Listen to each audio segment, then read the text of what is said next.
Hello and good afternoon. Thank you for attending today's webinar. Today we're going to be focused on solid edge wire and harness design, panel layout design functionality that was recently introduced in the Solid Edge Electrical 2021 release.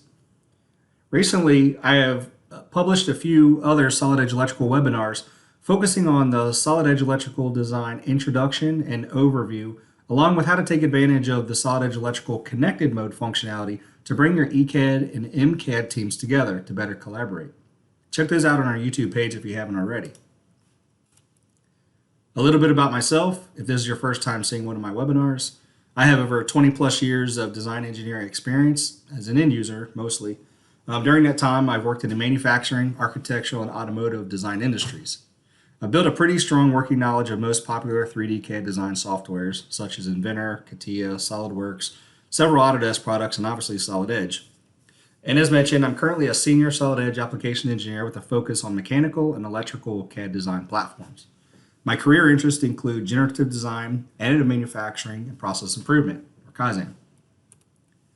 So today we're going to be looking at some industry trends and implications. We're going to highlight kind of the need for the solid edge electrical tools. We're going to look at the smart connected products. We're going to look at a few examples of those.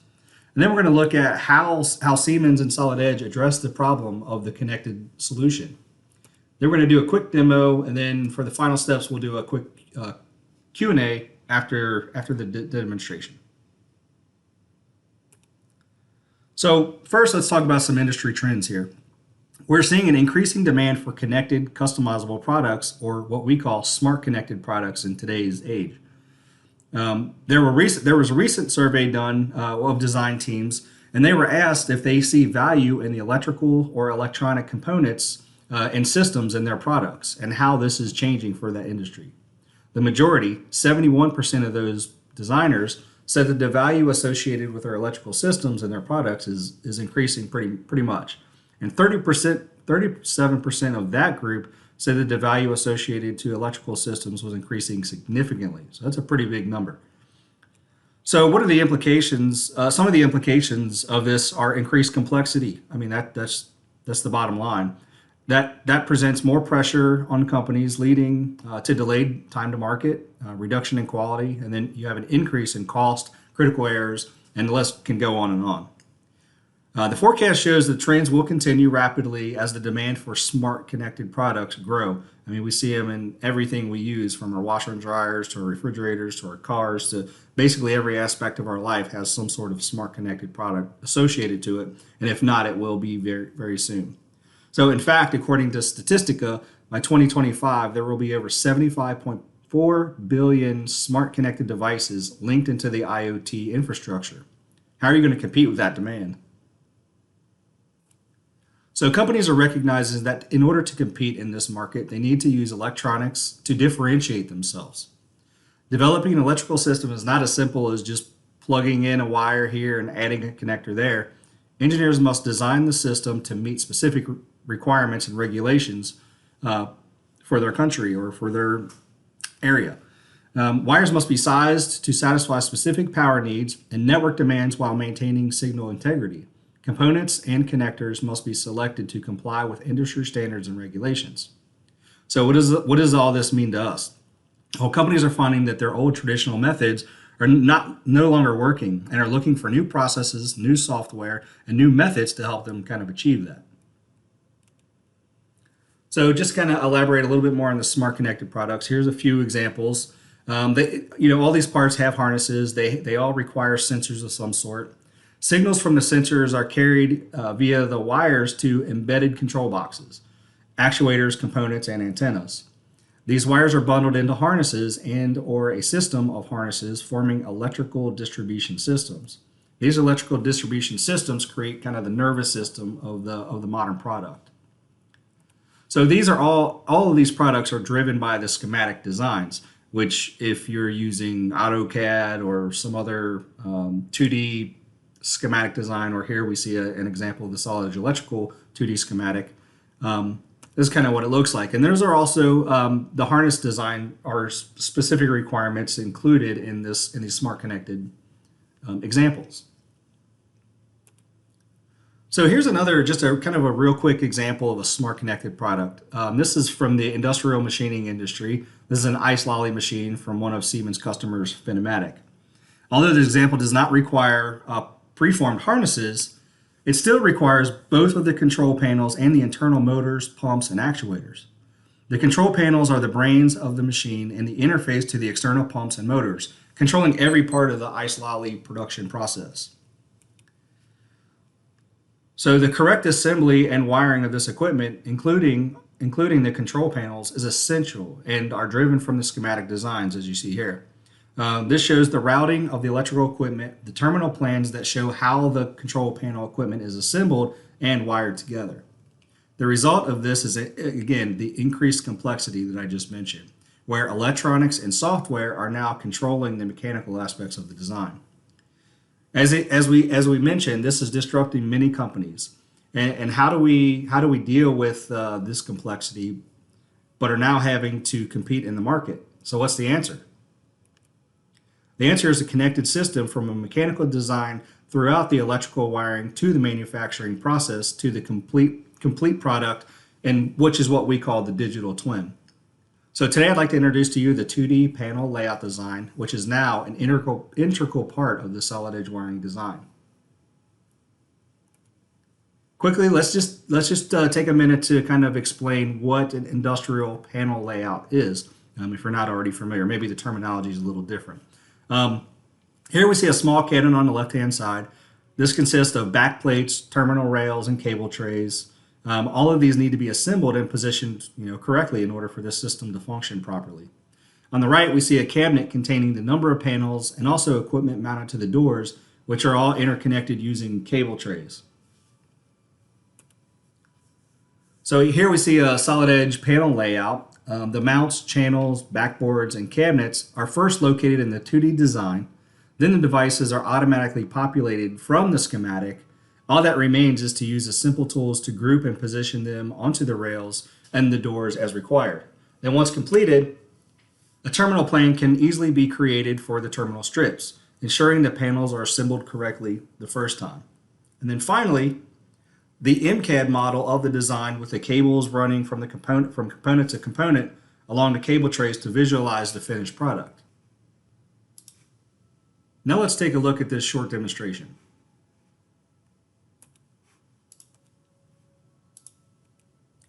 So real quick, for this demonstration, we'll be showing how we can add backboards and industry standard mounts and channels.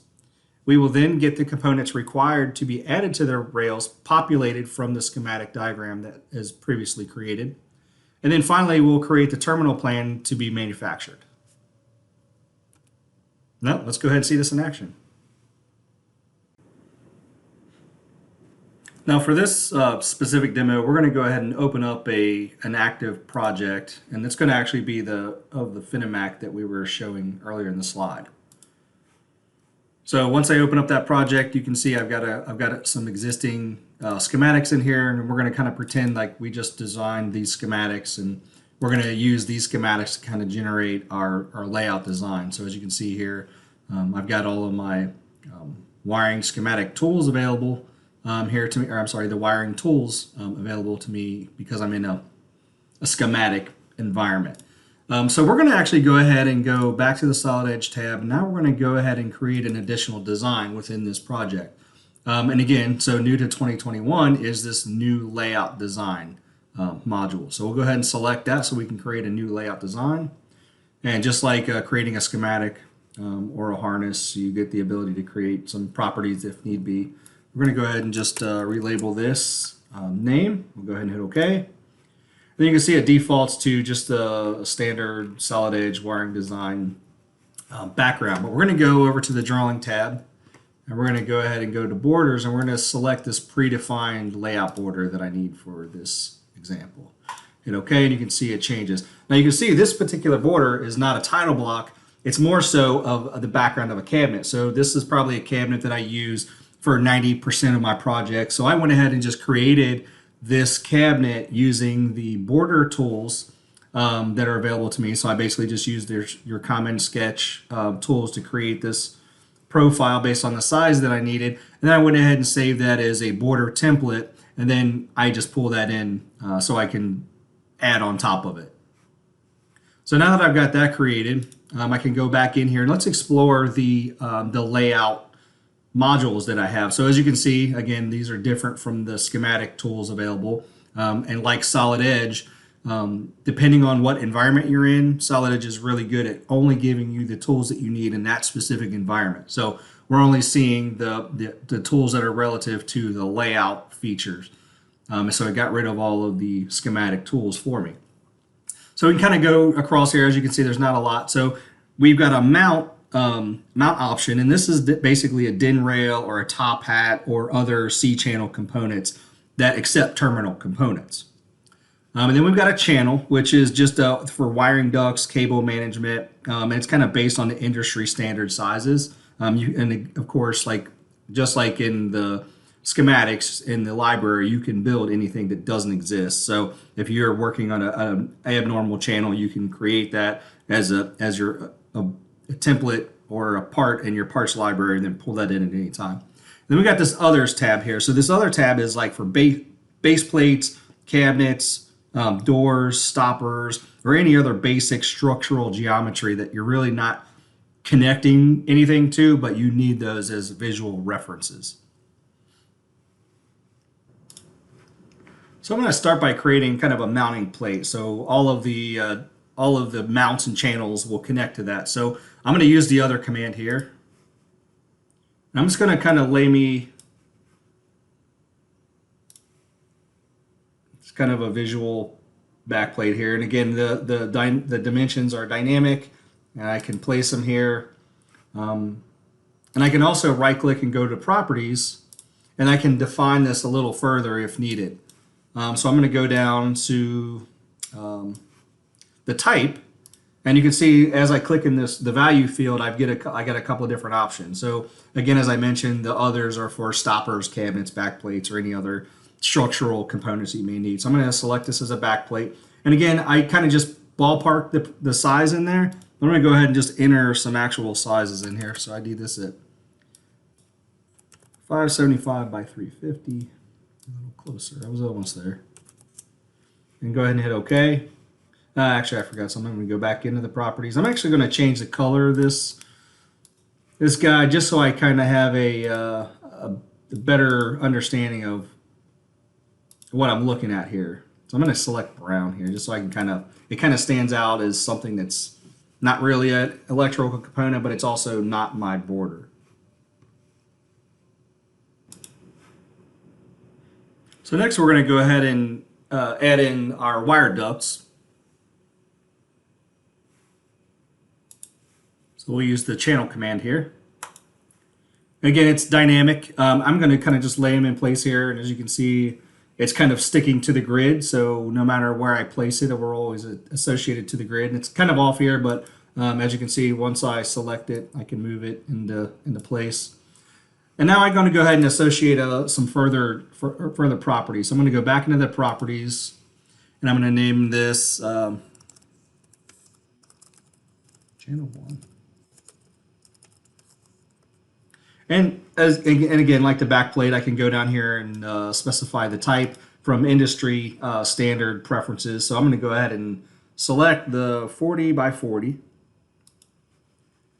And then again, I can control the size if I need to here dynamically, but I think I'm okay with the shape I've got there. Hit OK. I'm going to create one additional one here.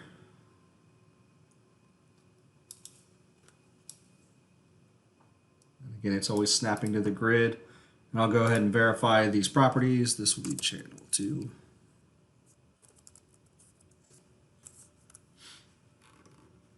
And it's already set to the 40/40. And then for the third, I need a third one, but I'm going to go ahead and just copy this and then paste it. It's as simple as that. And again, I'm snapping to the grid. I'm using the visual cues that I'm in place. Go ahead and change the name of this. Can't spell today.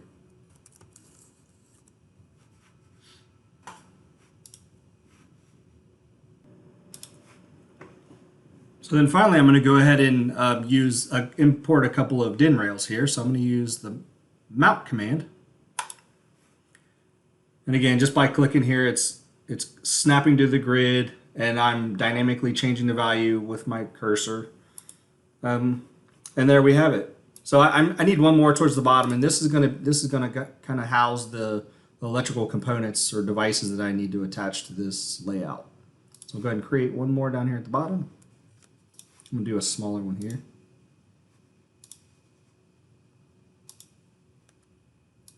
And again, by clicking properties, I can go down here and associate any type of industry standard types that are in here. So this is default to a top hat, 35 by 7.5 slotted. So there's some additional industry standard, popular, commonly used types in here. I'm going to stick with what it defaulted to for now. Okay. And there we pretty much have the premise of the structure of our layout design. So now we just need to establish the devices that are going to be connected here. But before I add those devices, I'm going to go ahead and apply a couple of dimensions here just to kind of establish that I'm working in the right sizes here. So I'm going to go ahead and just create a horizontal dimension first. I'm going to dimension the back plate first. As you can see, very, very easy to do here. And I'm going to go add a couple of vertical dimensions. And you can see I'm already kind of snapping to the grid here and snapping to the components that I need. Now, alternatively, I can also continue clicking to place dimensions, single clicking and attaching to other components to trail my dimensions, as you see here. There we go. Move them out of the way if they're in the way. Straighten them out. Here we go. Now for the next step is to go ahead and associate this design back to the schematics that we've already pre-created up here in the project. So in order to do that, I simply just click the Associate Designs tool here. And I've got an Add Associated Design, so I'll go ahead and select that. We're going to select the active project that we have. There we go, hit OK. Synchronizes. And as you can see here, now we have several devices populated. We've got conductors populated. So it's actually pulled all of these electrical devices from the schematic over into the layout design. So now if I go over here to Synchronize, I've got all kinds of different parts that I can start selecting from.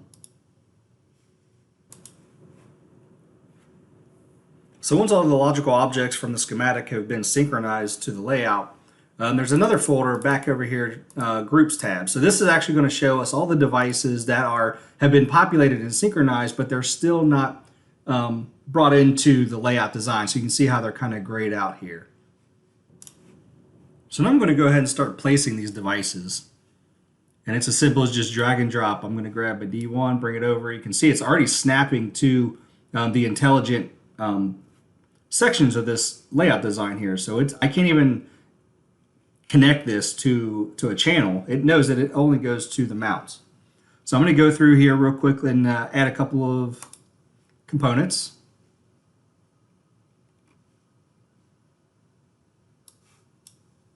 And again, so you can see how dynamic it is. I've got a couple options here. If I wanted to hit P, I could switch the placement to manual. I can click R or T to rotate the placement axis, and I can also hit F1 for additional options. I'm just going to go ahead and place these as needed.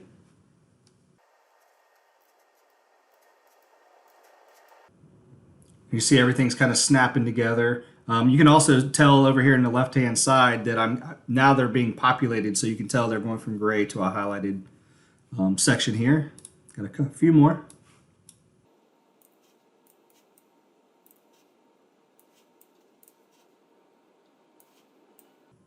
You can see it's kind of sticking off the edge here, so we can go back and change that.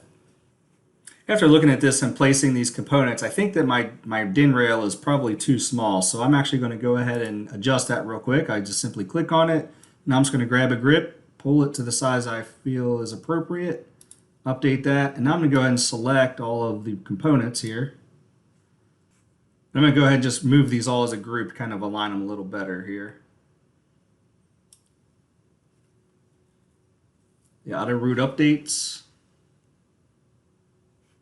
And there we go. So now I've got the top rail, all the components that I need. And I'm going to go ahead and add the bottom ones real quick.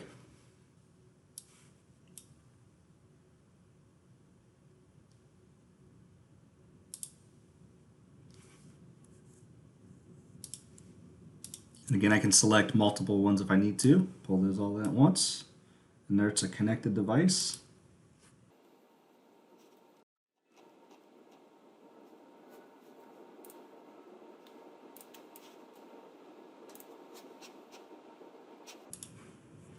And I'm going to add the last couple of components that go on this bottom rail here. And again, selecting them in the order that I need them to be present on the DIN rail. Bring those in. And I'm going to space these out a little ways here.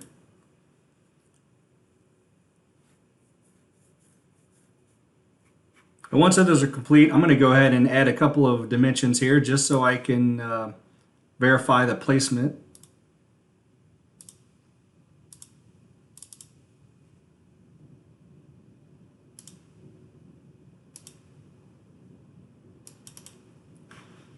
Now that I've got those in place, if you notice, when I go to select these components and move these, you can see that that dimension is going to update dynamically. So everything that's snapping into place, everything is maintaining that connection and maintaining that connectivity throughout the entire design process. Now that we've got all the devices where we'd like them to be for this design, if you zoom in, you can see that each one of these devices are labeled according to how they are in the schematic. And another cool thing is, so if you hold in control and select any of these devices, it'll take you directly back to the schematic. So it's basically a cross-reference, and it'll take you directly to that component as it is applied and connected and configured onto the schematic. So very handy little tool there. I'll just do one more. Select this guy, and it takes me right to that K2 component. Another cool feature, now that we've got everything pretty much in place and it's finished, if you can see here, if I just zoom out, you can see that a bill of material has been automatically generated. So if I just zoom over here, and again, this bill of material is very similar to the schematic bill of material. So if I go to the Automate tab and I go here to regenerate IDs, what you're going to see here is right now all the IDs are blank. So if I regenerate the IDs based on the new devices that I have in there, the ID names are populated. But on top of that, if I zoom back out, you can see that now each one of these device names have been ballooned above the device for even more clarity. The final deliverable is going to be the terminal plan, and this will assist in the assembly and wiring of the terminal strips. This is achieved by creating a new diagram in the project design folder. So I'll go ahead and do that real quick.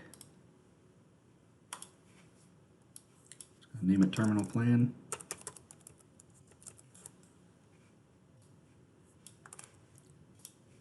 Create a new property. Diagram.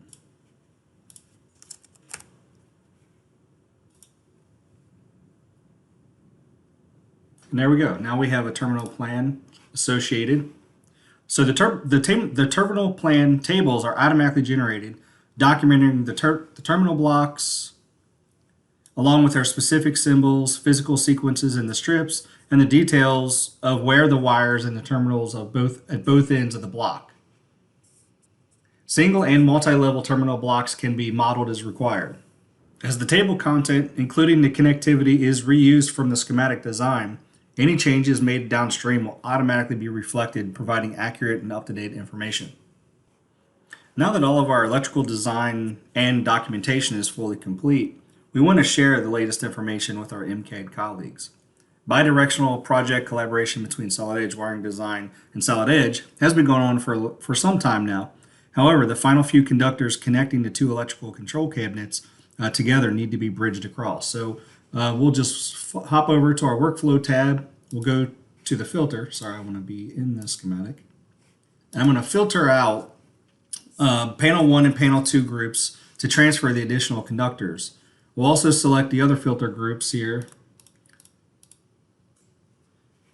just in case any additional changes have taken place since the last exchange of information between the two applications.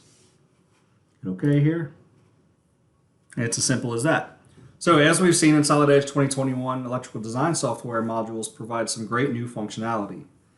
These will enhance your time to market, enhance your product quality, and greatly improve your profitability. With Solid Edge 2021 electrical design, you get your design right the first time. So, in summary, Solid Edge Electrical provides an integrated, connected solution that allows ECAD and MCAD engineers to work alongside each other in real time, where a change is not a problem. A simple modification to either the ECAD or MCAD filters through all the documentation and gets updated. All the updates are reflected to the change. Nothing gets missed. Solid Edge wiring allows the wiring designers to create consistent, intelligent schematic diagrams from a built-in library of symbols and parts, and it's as simple as drag and drop, as you just saw, and connecting using wires. The 2D panel layout enables the panel designer to get a list of components from the schematic, and then with an easy-to-use interface, create a layout and associated documents, bill of materials, and terminal plans, all detailing the terminals to be manufactured, again, correctly the first time around. So with all that being said, this will conduct today's Solid Edge wiring and harness design panel layout design webinar. We'll be adding a little bit more content on this subject in the very near future, so stay tuned and please subscribe to our YouTube channel if you haven't already. And with this time, we'll take any questions you might have. And if for some reason there are no questions, please feel free to direct any future questions to the contact information you see here. Thank you all for attending and for your time, and have a great rest of your day.